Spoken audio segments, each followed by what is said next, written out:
আসসালামু আলাইকুম। বিএনএন 24 লাইভে আপনাকে স্বাগতম।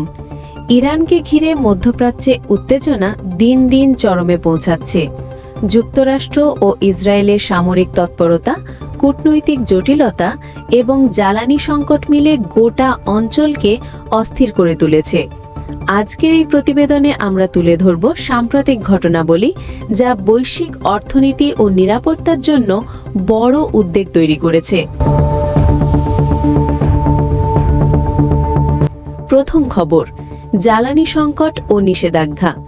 বিশ্ববাজারে তেলের সরবরাহ সংকট কাটাতে যুক্তরাষ্ট্র একটি গুরুত্বপূর্ণ সিদ্ধান্ত নিয়েছে। ইরানের কিছু তেল পরিবহন ও বিক্রির ওপর সাময়িক নিষেধাজ্ঞা শিথিল করা হয়েছে, যাতে জাহাজে থাকা অপরিশোধিত তেল বিক্রি করা যায়। তবে বিশেষজ্ঞরা মনে করছেন এই পদক্ষেপ তেলের দাম কমাতে পারে কিনা তা অনিশ্চিত, বরং এর মাধ্যমে ইরানের অর্থায়ন বাড়ার সম্ভাবনাই বেশি। অন্যদিকে মার্কিন প্রেসিডেন্ট ডোনাল্ড ট্রাম্প ইঙ্গিত দিয়েছেন যে তিনি ইরানের সঙ্গে যুদ্ধবিরতিতে আগ্রহী নন, বরং সামরিক অভিযান কমানোর কথাও ভাবছেন। দ্বিতীয় খবর, ক্ষেপণাস্ত্র হামলা ও তেহরানে উত্তেজনা।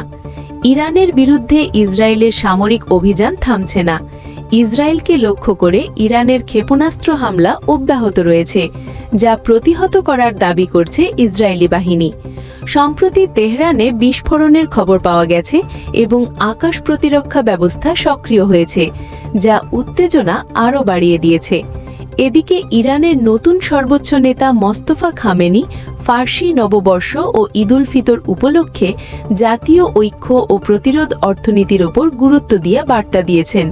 তিনি জানুয়ারির সরকার বিরোধী বিক্ষোভকে অভ্যুত্থানের চেষ্টা হিসাবে উল্লেখ করেছেন।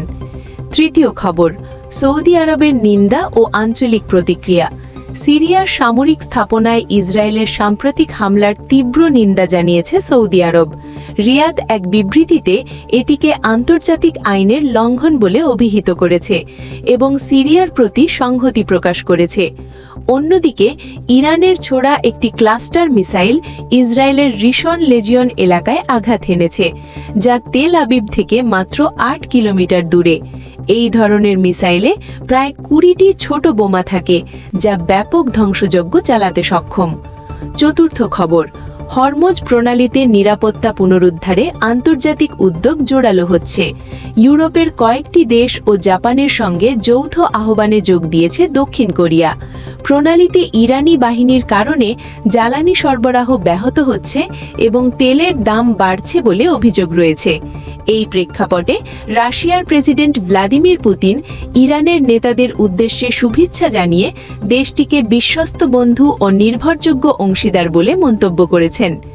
পঞ্চম খবর, হত্যাকাণ্ড ও ড্রোন মোকাবিলায় নতুন কৌশল। ইসরায়েল ও যুক্তরাষ্ট্রের যৌথ হামলায় নিহত হয়েছেন ইরানের প্রবিপ্লবী গার্ড বাহিনীর মুখপাত্র জেনারেল আলী মোহাম্মদ নাইনি। নিহত হওয়ার আগে তিনি এক বিবৃতিতে জানিয়েছিলেন, ক্রমাগত হামলা সত্ত্বেও ইরান ক্ষেপণাস্ত্র তৈরিতে সক্ষম এবং এই লড়াই চলবে। অন্যদিকে ইরানি ড্রোনের হামলা থেকে গুরুত্বপূর্ণ স্থাপনা রক্ষায় মধ্যপ্রাচ্যের 5 দেশে ইন্টারসেপ্টর ব্যবস্থা মোতায়েন শুরু করেছে ইউক্রেন। পাশাপাশি এই ব্যবস্থা পরিচালনায় 200-রও বেশি বিশেষজ্ঞ পাঠানো হয়েছে। ইউক্রেনের প্রেসিডেন্ট জেলেনস্কি দাবি করেছেন তারা শাহেদ ড্রোন মোকাবিলায় সফল হয়েছেন। সবশেষ খবর, ইরানে পবিত্র ঈদুল ফিতর উদযাপিত হচ্ছে নানা আয়োজনে। মসজিদ ও ইমাম রেজার মাজারে হাজারো মুসল্লি নিরাপত্তা হুমকি উপেক্ষা করে নামাজ আদায় করেছেন। তবে কিছু এলাকায় উৎসবের জমায়েত পশ্চিমা বিরোধী বিক্ষোভে রূপ নিয়েছে, যা স্থানীয় উত্তেজনা বাড়িয়েছে।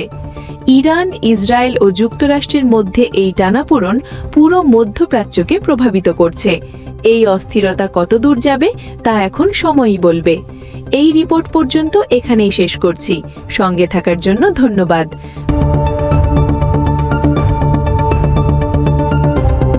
বিএনএন 24 লাইভে আমি আপনার নাম বিদায় নিচ্ছি। আসসালামু আলাইকুম।